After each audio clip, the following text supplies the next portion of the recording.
So this is a short video on complex numbers, revising the entire concept. Complex numbers, the number I, such that I is equal to, this is obviously stupid. I mean, very simple and direct. This is your I square is -1. Your Cartesian from Z is equal to A plus BI. Correct. So now what you need to remember is the symbol sometimes. They ask you what is the real part of Z. So if they ask you what is the real part of Z, A. And what is imaginary part of Z? B. B, not BI. The real part, imaginary part here. Conjugate. So if your Z is equal to A plus BI, its complex conjugate is use A minus BI. Just change the sign of the imaginary part. You simply change the sign of the imaginary part. Modulus of the complex number. So modulus of the complex number is root of A square plus B square. Correct? Argument of the complex number is tan inverse B is equal to tan inverse B upon A. Okay. Calculate the sum, difference, that's easy. Just products of complex numbers. These are like a shorter, like in the number, like the multiplication in complex and complex. So that is if you do that, so Z into Z star, if you're multiplying complex by its conjugate, so this will be A plus BI, correct? Yeah. Into A minus BI. Yeah. So that will be A square minus B square I square. Yeah. That is equal to A square plus B square. And this is nothing but your modulus Z square, no? It's the modulus of this. Yeah. The modulus of this. So A square plus B square. Yeah, this is a formula you can remember. Yeah. That will help you sometimes. Yeah. But you are sitting with the calculator, so it won't matter. By hand and with that technology, product quotient. How do you find quotient? Suppose if you have one complex number divided by another complex number. So suppose if you have 3 plus 4i divided by 1 minus i. By hand, how will you do this? How will you do division of two complex numbers? That's your quotient part. Quotient. So this is your quotient. You multiply and divide by the complex conjugate.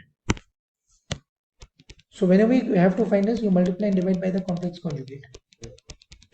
By hand, on calculator also you can input it. So this will be 3 ones are 3. No, this is not rationalization. I mean, yeah, it's a process similar to rationalization, but we can't call it rationalization. Plus 4i square upon a square I square, right? So that's 3 minus 4 minus I upon 1 plus I square is 1.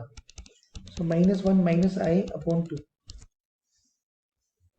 That's how you find the quotient by hand. Because sometimes the variables would be there. Yeah. Then you won't be able to do it on calculator. So remember, when you have to find a quotient, you have to multiply and divide by the complex conjugate.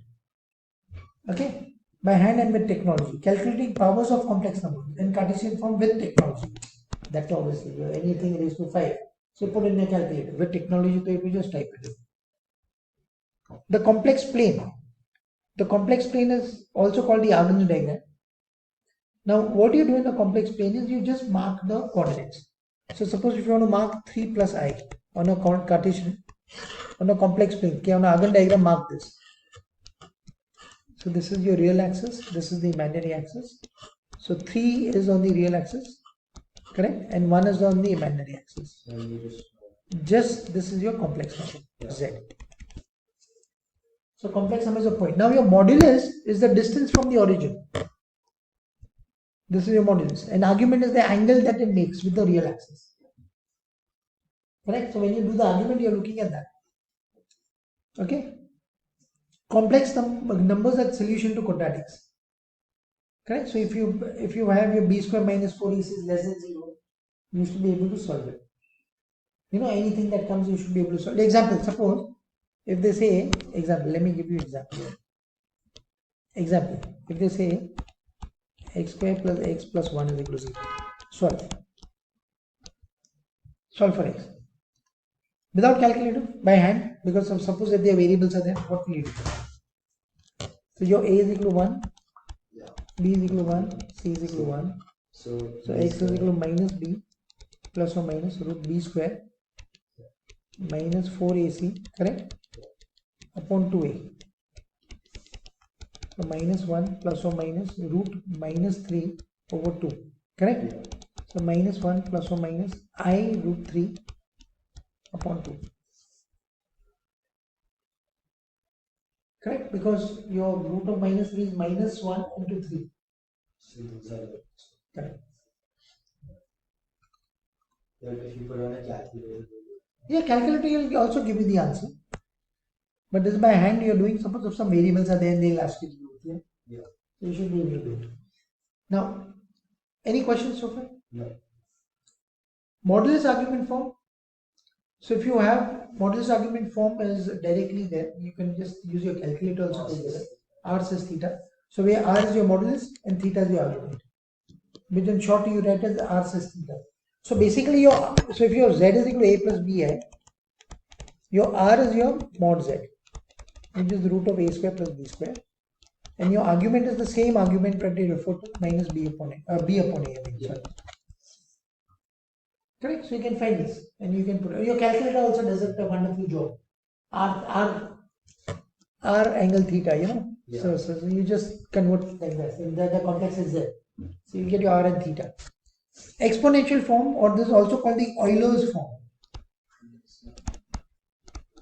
It's called the Euler form, not Euler's form, Euler form. So you simply substitute R and theta. Conversion between Cartesian polar and exponent by hand and with technology. Yeah, that R is modulus. Correct.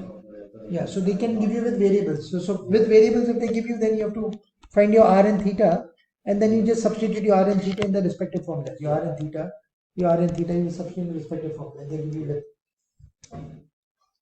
Calculate products, quotient, integer powers in polar or exponential form. In examination, you will not be required to find roots of a complex number. You don't have that. AA actually has that, so you don't have it. So this is direct. You have to just multiply it. You know, use your long indices basically. Yeah, that's what If you write in this, that for sinusoid, or you know, also what you need to remember. Yeah. Yeah. What you need to remember is also the formulas for modulus and argument. Modulus of Z1 into Z2 is modulus of Z1 into modulus of Z2. But for argument, it's like log. Argument is like log. Modulus of Z1 over Z2 is modulus of Z1. Okay. Correct? Yeah. Then modulus of Z is same as modulus of Z star. The distance from the origin is the same. Correct? Yeah. Argument rules are like your log rules. So if you have argument of Z1, Z2, then the argument of Z1 plus argument of Z2. If you have argument of Z1 over Z2, yeah, an argument of Z raised to N is equal to N argument.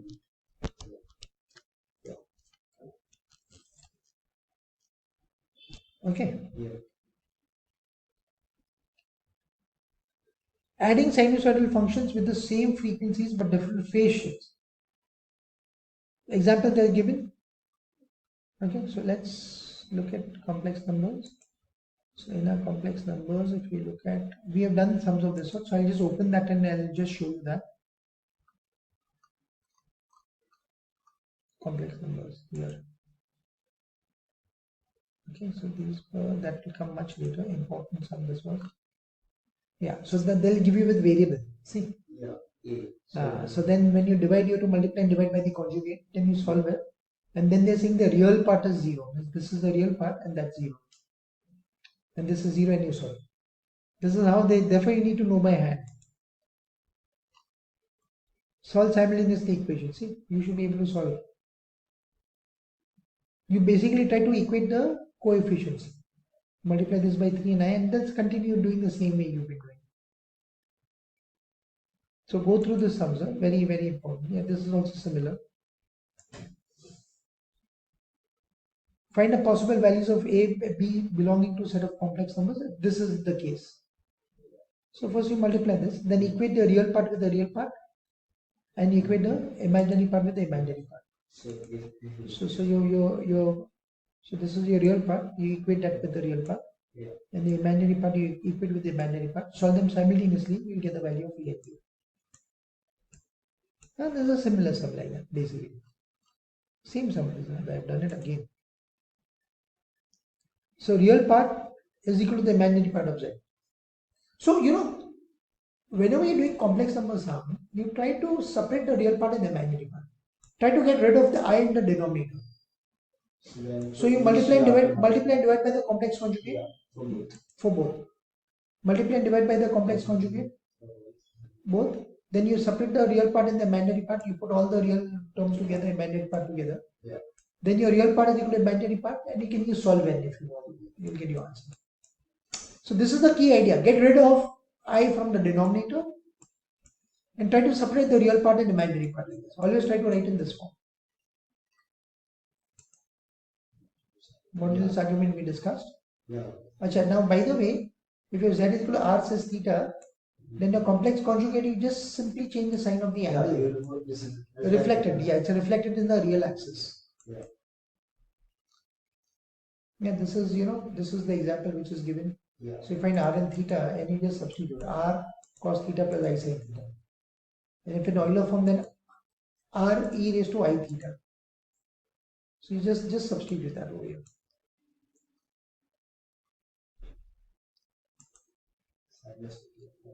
Combining sinusoidal, this is very, very important. This is the cis rules.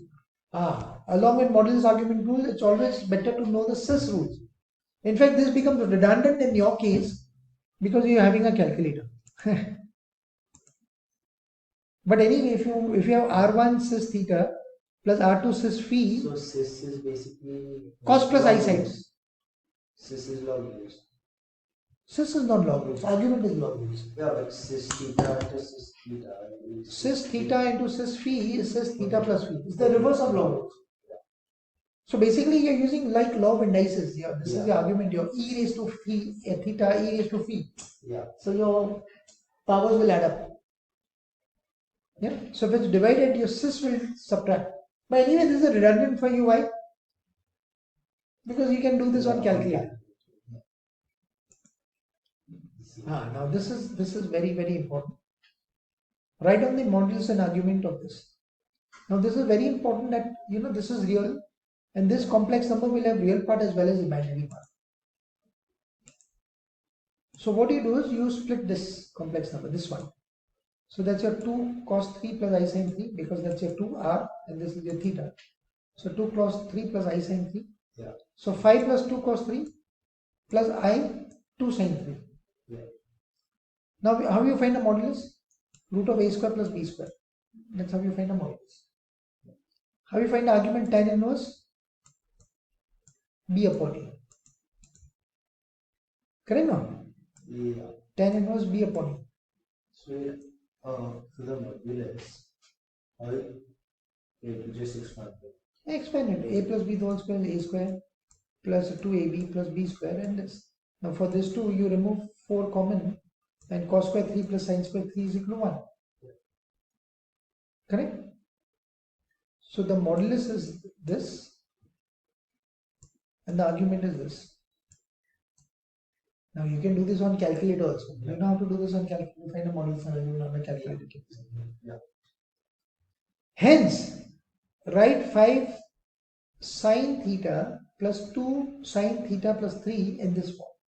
So what you need to do is, these are the imaginary parts. Your sin are the imaginary parts of your complex numbers. So imaginary part of a complex number is the sum of 2 imaginary parts. Yeah. So imaginary part of this complex number will be this. Now, so that means your complex number is what? This is your r and this is your theta. That means my complex number is this. This complex number, this is r and this is theta. Correct? Use law of indices. This is open the bracket e raised to I theta 3 theta. Why will it be sin and sin or cos and sin? Huh? Why will it be sin and sin? Because that's given in this question. So they will always be. They'll give you the question. Either cos and cos. If they give you cos plus cos, So if they ever say then the real part. use real, then you do cos. Real, then they have given you signs and Yeah. you recognize it's imaginary. Yeah, that I know. That I. Huh. But can you do the other way around? You do it imaginary, then you have to write sin. Is my question. Yeah, that's what we're doing now. So you remove e raised to I theta common. So this will be 5 plus this. Yeah. Now this you have to use your calculator Yeah. and you will get this. Now again you combine this back. Correct? Now for this part, what is my imaginary part for this? R sin theta. Yeah. So your R sin theta. That's the imaginary part. This is your combined part. Cool. So basically it involves seeing which are the complex numbers these are coming from. So the first number is coming from this complex number. Yeah. And second is coming from this complex number. Yeah. You combine them, and once you get a combined complex number, you get the imaginary part of that. So these are very, very important parts. Correct? This is how you can, just same. See now, this is the real part. See, when you're doing cost, you're doing real part. So basically, you combine. So which complex number is this coming from? This is coming from 3 e raised to t. Yeah. What is this coming from? 2 e raised to t plus 10. Right? And then you separate them out. You do this and you work it out. I've written both this. And then your real part will be this into cos of this, basically. R into cos of that. That's it. So then that geometry part. Voltage? Geometry part? No, like you know how you can expand stuff using complex numbers, like Yeah, is it related to what I'm doing right now? yeah. So it will come the next part, I think so. Yeah. Huh? So we can have patience for that. This is very important. No? This voltage, they'll ask you to combine this voltage. Oh, so that's just what we said. Now the problem here is what, sometimes you have to use degrees also. I think so this was given in degrees. Because the 30 and all will come in degrees. So then what's the like? Then you keep your calculator in degrees. Yeah, so we'll be able to detect it. And you will be able to detect it. So when you drop this in, I hope not. If there's not mentioned. The graph. I just said already. Yeah, now see this is the name. This is So they have to mention it basically. I mean, see here. Now IB question they'll mention it very clearly. Correct? Now this is an IB question. Two AC electrical sources with the same frequencies are combined. The voltage of these sources is expressed. The V1 is given, V2 is given. The combined voltage is like this. So you have to combine this. So what you have to do in this case is, which complex number is this coming from? 6 is 6. This is a 6 and this is your theta. Yeah. Basically this is your R and this, you recognize your R and theta. Yeah. You write this. Here this is your R, this is theta. You write that. Yeah. You write a complex number. Yes. Now you have to do V1 plus V2. So you combine them. You will take the complex number, you will combine them. You will break this up using law of indices, obviously. You will break this up using law of indices. You will remove this common. Now this one you will combine using calculator. Okay. Yeah, because and they've given you clearly this is in degrees. Yeah. So in the textbook sometimes they don't mention, but here it will be mentioned. So GDC you do one this, correct? Because your R is 1. Yeah. You just put and you'll get this form. So you'll get this as the answer on your calculator. Yeah. So this is your combine this and this. But there's a multiplier in front. Don't forget this. Yeah. 6. So you combine it 6 root 3 and you combine this and that becomes your answer. This is now your R, this is your theta, and that's your combined voltage.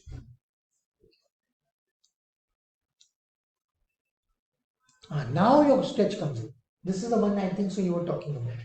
That's the next part. Yeah. So that's the next part. See, now there's a reset. Yeah, there's a geometry. Yeah, that's a geometric thing which is there. So this is the last part of complex numbers. Multiplying a complex number. So if you have a complex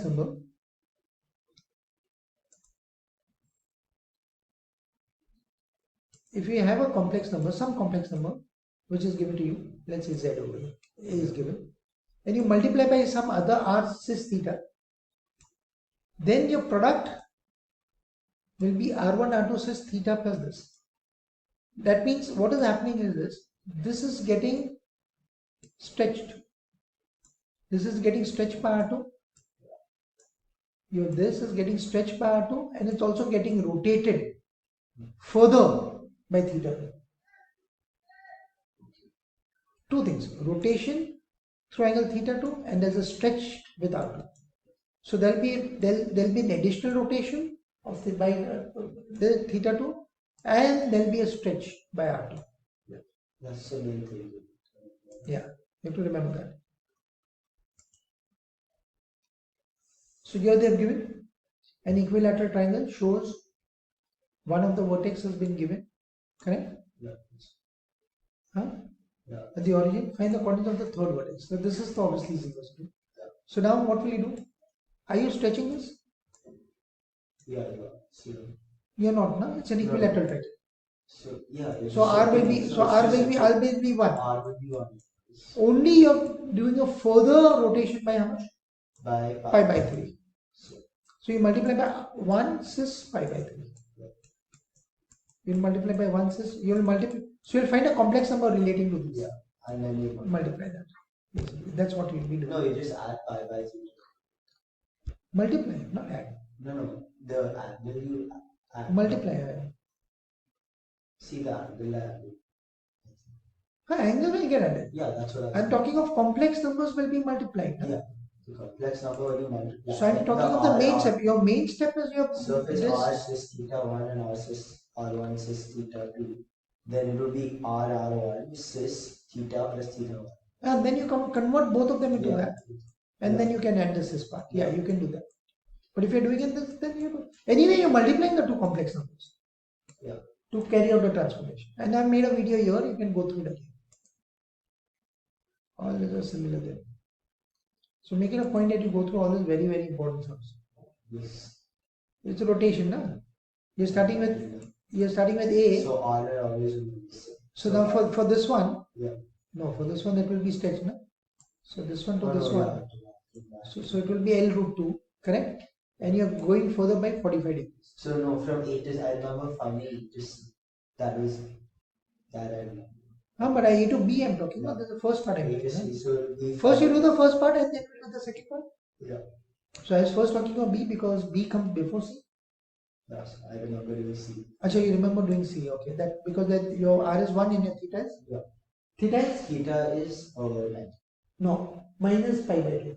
Minus 90. Minus, yeah. Minus 90 because it's going clockwise. Yes, that's important. So for this it's going minus 45 for B. And for C that you are going this. Okay. So we'll stop here.